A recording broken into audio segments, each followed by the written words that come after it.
Next, we go on to the value of diversity. Biodiversity provides a variety of environmental services from its species and ecosystems that are essential at the global, regional, and local levels, like the production of oxygen, reduction of carbon dioxide, maintenance of the water cycle, and protection of the soil. Biological diversity is also essential for preserving ecological processes such as fixing and recycling of nutrients, salt formation, maintaining stream and river flows throughout the year, erosion control, and local flood reduction. So these are some of the values we have of biodiversity. Now let us go on further and talk about consumptive use value.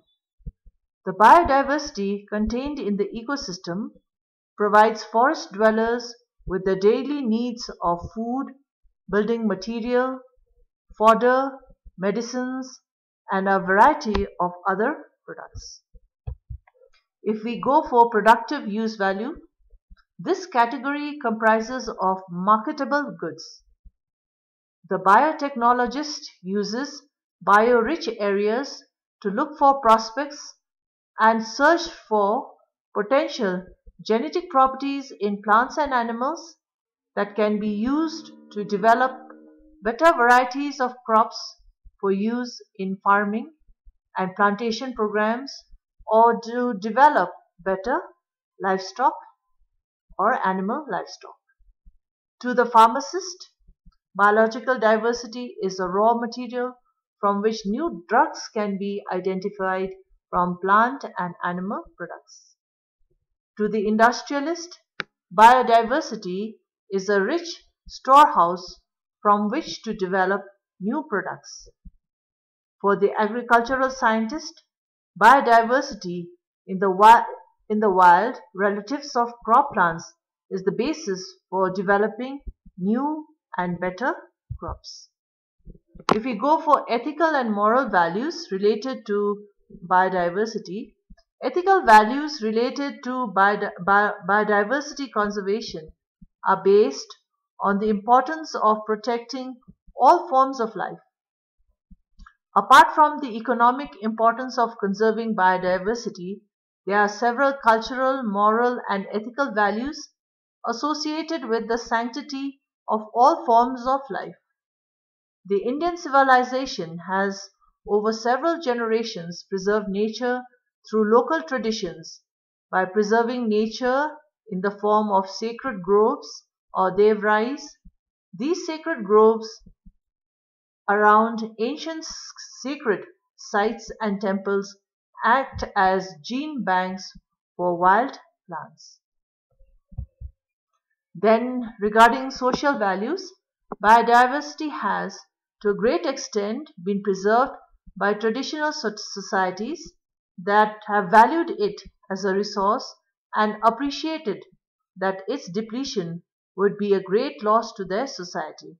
For example, many plants and animals are considered sacred in India and worshipped. Example, tulsi plant, peepal tree, cow, snake, etc. Okay, this is just a tradition. Worshipping plants and animals has led to the conservation of these plants and animals. So, indirectly, we are actually preserving biodiversity. Then if we go for aesthetic value, the appreciation of the presence of biodiversity for its inherent value and beauty, as well as for the contribution it makes to our knowledge or aesthetics, imagination, and creativity, is another reason to preserve it. That means we should appreciate nature and try to preserve the biodiversity of plants and animals. Then we have option value, keeping future possibilities open for the use of biodiversity is called the option value. It is impossible to predict which of a species or traditional varieties of crops and domestic animals would be of greatest use in the future.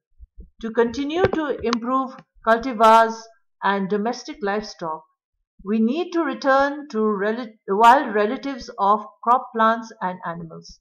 Thus, the preservation of biodiversity must also include traditionally used strains already in existence in crops and domestic animals. That means in future, we do not know which animal or which crop or which plant may be important for us, which would have the greatest use in the future. So it is always important that we should preserve all our animals and plants, and we should always preserve our biodiversity for the future use. So thank you, girls. All right, see you all in the next class.